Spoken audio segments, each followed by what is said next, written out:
بسم اللہ الرحمن الرحیم بسم اللہ الرحمن الرحیم۔ پیارے نبی کریم صلی اللہ علیہ وسلم نے فرمایا، عورتوں کی 7 غلطیوں کی وجہ سے گھر میں غریبی آتی ہے۔ رزق اللہ تعالیٰ کی ایسی نعمت ہے جس کی تقسیم کا اختیار اللہ تعالیٰ نے اپنے پاس رکھا ہے۔ اللہ تعالیٰ کا ارشاد ہے، اللہ تعالیٰ تو خود ہی رزاق ہے، مستحکم قوت والا ہے۔ اللہ تعالیٰ بعض لوگوں کو کشادہ اور وسیع رزق عطا کرتا ہے اور بعض لوگوں کے رزق میں تنگی فرما دیتا ہے۔ ایک منظم ضابطے کے مطابق اللہ تعالیٰ تمام مخلوقات کو اپنے وقت پر رزق پہنچاتا ہے، چاہے وہ زمین پر چلنے اور رینگنے والے جاندار ہوں یا ہوا میں اڑنے والے پرندے ہوں۔ نہ سمندر کی تاریکیوں میں بسنے والے جاندار اللہ تعالیٰ کی نگاہ سے اوجھل ہیں اور نہ پہاڑوں کی چوٹیوں پر بسیرا کرنے والوں کو اللہ تعالیٰ بھولتا ہے۔ یہ بات تو ہمیشہ ذہن میں رہنی چاہیے کہ کسی کے رزق کی وسعت کبھی انسان کو روزی کی وسعت کے ذریعے آزماتا ہے اور بے انتہا مال اس کے اختیار میں دے دیتا ہے، اور کبھی معیشت کی تنگی کی وجہ سے اس کے صبر، استقامت اور پامردی کا امتحان لینا چاہتا ہے اور اس سے ان صفات کو پروان چڑھاتا ہے۔ کبھی تو ایسا ہوتا ہے کہ مال و دولت کی فراوانی صاحبان مال کے لیے وبال جان بن جاتی ہے اور ان سے ہر قسم کا سکھ اور چین چھین لیتی ہے۔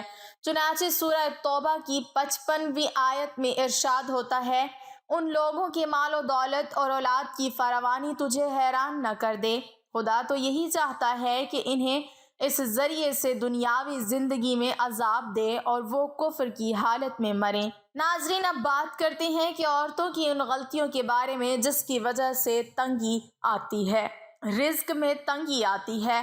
نمبر 1، رات کو جھوٹے برتن چھوڑ کر سونے والی عورت۔ ایک مرتبہ ایک عورت حضرت علی رضی اللہ تعالی عنہ کی بارگاہ میں آئی اور دست ادب کو جوڑ کر عرض کرنے لگی، یا علی، میں بہت پریشان ہوں، ہمارے گھر میں سکون نہیں ہے، ہر وقت لڑائی جھگڑے ہوتے رہتے ہیں، ہمارے گھر میں برکت نہیں ہوتی اور ہر طرف پریشانی ہی پریشانی نظر آتی ہے، ہمیں لگتا ہے کہ اللہ پاک نے ہمیں بھلا دیا ہے۔ یہ سب سننے کے بعد حضرت علی رضی اللہ تعالی عنہ نے فرمایا کہ اے عورت، کہیں تو رات کے کھائے ہوئے برتن بغیر صاف کیے تو نہیں سوتی ہو؟ تو وہ عورت کہنے لگی، ہاں، میں کبھی کبھار برتن ایسے ہی چھوڑ دیتی ہوں۔ یہ سن کر حضرت علی رضی اللہ تعالی عنہ نے فرمایا کہ اے عورت، میں نے اللہ کے رسول صلی اللہ علیہ وسلم سے سنا ہے کہ جب رات کو گھر کے سارے لوگ سو جاتے ہیں تو اللہ کا ایک فرشتہ آتا ہے، وہ فرشتہ آ کر پورے گھر کا چکر لگاتا ہے، پورے گھر میں گھومتا ہے اور پورے دن کی روزی تقسیم کرتا ہے۔ وہ گھر میں داخل ہوتا ہے جس گھر میں جھوٹے برتن رکھے ہوتے ہیں تو وہ ایسے گھر میں روزی تقسیم نہیں کرتا، وہ فرشتہ واپس لوٹ جاتا ہے۔ اسی لیے اے عورت، یاد رکھنا، ایسا گھر اللہ کی برکت سے محروم رہ جاتا ہے جس گھر میں رات کے جھوٹے برتن رکھے رہتے ہیں۔ تو اسی غلطی کی وجہ سے گھر میں برکت نہیں ہوتی۔ اے عورت، اگر تم چاہتی ہو کہ تمہارے گھر میں سکون ہو، تمہارے گھر میں برکت ہو، تو کبھی بھی رات کو کھانا کھانے کے بعد برتنوں کو جھوٹا مت چھوڑنا۔ ناظرین، اس کے علاوہ برتن کو جھوٹا چھوڑنے کے اور بھی بہت سے نقصانات ہیں۔ سائنس کا بھی ماننا ہے کہ اگر رات کو گھر میں گندے برتن ہوں گے تو ان برتنوں میں چھوٹے چھوٹے بیکٹیریا پیدا ہو جاتے ہیں اور رات بھر ان کی تعداد بڑھنے لگتی ہے، پھر وہی بیکٹیریا طرح طرح کی بیماریوں کا سبب بنتے ہیں۔ ایسے برتنوں میں بیماریاں گھر کرنے لگ جاتی ہیں، تو رات کو ہمیشہ کھانے پینے کے برتنوں کو صاف کر کے ہی سونا چاہیے۔ حضور پاک صلی اللہ علیہ وسلم نے فرمایا کہ رات کو سونے سے پہلے برتنوں کو ڈھانپ دیا کرو، یعنی کہ برتنوں کو کھلا نہ چھوڑو۔ کہا جاتا ہے کہ اگر رات کو برتن کھلے ہوں گے تو شیطان اس میں تھوکتا ہے، اسی لیے ہمیشہ رات کو سونے سے پہلے کھلے برتنوں کو ڈھک دیں۔ نمبر 2، رات کو گھر میں جھاڑو دینا۔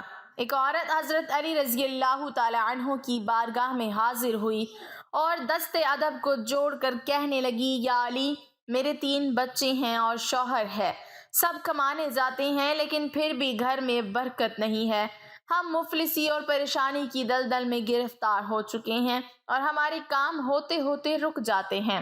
بس یہ کہنا تھا تو حضرت علی رضی اللہ تعالیٰ عنہ نے فرمایا کہ عورت جس گھر میں بد دعا ہو اور اس گھر میں کبھی بھی برکت نہیں ہوتی۔ اس عورت نے کہا، یا علی، ہمارے گھر کے لیے کون بد دعا کرے گا؟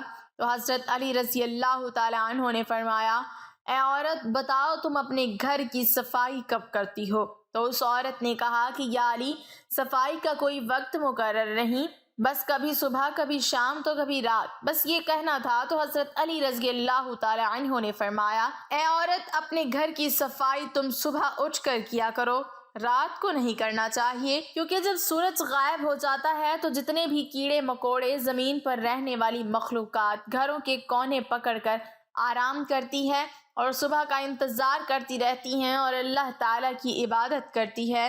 جب کوئی انسان رات کے وقت جھاڑو دیتا ہے تو وہ کونے میں رہنے والی مخلوقات بے گھر ہو جاتی ہے اور اندھیرے میں انہیں کچھ دکھائی نہیں دیتا اور ادھر ادھر پریشانی کی حالت میں پھرتے رہتے ہیں اور بد دعا کرتے ہیں، اور اللہ اپنی ہر مخلوق سے پیار کرتا ہے، تو بس اسی بد دعا سے اس گھر میں رہنے والوں کا رزق تنگ ہو جاتا ہے اور خوشحالی پریشانی میں بدل جاتی ہے اور گھر سے برکت غائب ہو جاتی ہے۔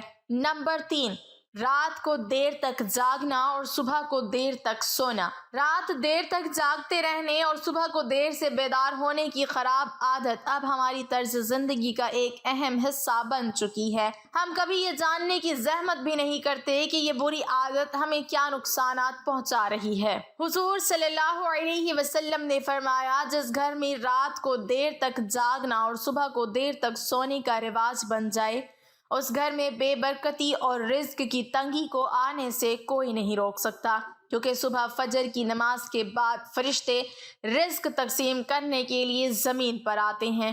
تو جو لوگ جاگ رہے ہوتے ہیں اور نماز قرآن پڑھ رہے ہوتے ہیں تو فرشتے ان کا رزق ان کے گھر میں چھوڑ جاتے ہیں، اور جو لوگ سوئے پڑے رہتے ہیں تو فرشتے ان کا رزق واپس لے جاتے ہیں۔ نمبر 4، گانا سننے اور گانے والی عورت۔ آج کل یہ رواج بن چکا ہے کہ ہر لڑکا لڑکی سوشل میڈیا، ٹک ٹاک پر گانے سنتی ہیں اور ساتھ ساتھ خود بھی گاتی ہیں۔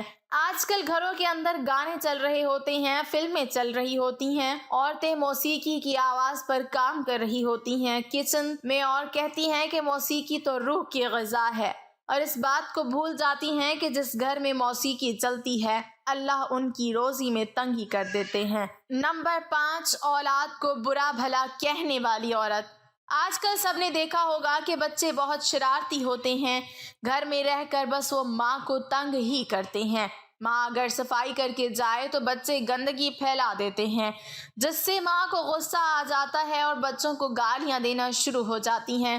کچھ ماں باپ اولاد کو جلدی گالیاں دینا شروع کر دیتے ہیں یا برے الفاظ استعمال کرنا شروع کر دیتے ہیں یا کوسنا شروع کر دیتے ہیں، تو جو اولاد کو برے الفاظ کہیں گے یا کوسیں گے تو ان کے رزق کو اللہ تعالیٰ ویسے ہی تنگ کر دیتے ہیں۔ نمبر 6، چھٹا عمل جس سے رزق میں کمی آتی ہے وہ یہ کہ نامحرم کو دیکھنا ہے۔ یہ بد نظر کی عادت آج اتنی عام ہو گئی ہے، چاہے آتے جاتے بازار میں دیکھے، گلی میں دیکھے، اسکرین کے اوپر دیکھے، سیل فون کے اوپر دیکھے، مرد کو دیکھے یا مرد کی تصویر کو دیکھے، بات ایک ہی ہے۔ تو نامحرم کو دیکھنے سے اللہ تعالیٰ رزق میں تنگی فرما دیتے ہیں۔ نمبر 7، قرآن کو بھول جانا۔ بہت سے لوگ ایسے ہیں جو اپنی زندگی میں مصروف ہو جاتے ہیں اور قرآن نہیں پڑھتے، اور قرآن نہ پڑھنے سے وہ قرآن کو بھول جاتے ہیں۔